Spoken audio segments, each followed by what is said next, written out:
allow this program to run කියන එක yes no කරන්න එනවා program එකක් run කරද්දි. ඒක නැති කරන්නේ කොහොමද කියලා දන්නවද? anyone? ඒකට කියනවා අපි UAC කියලා user account control setting.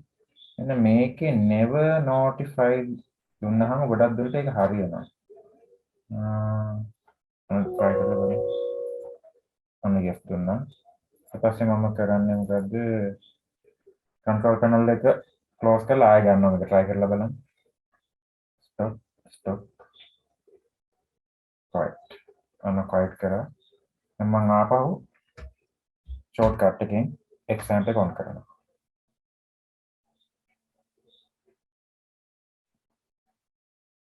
pop up මොනවත් නැහැ.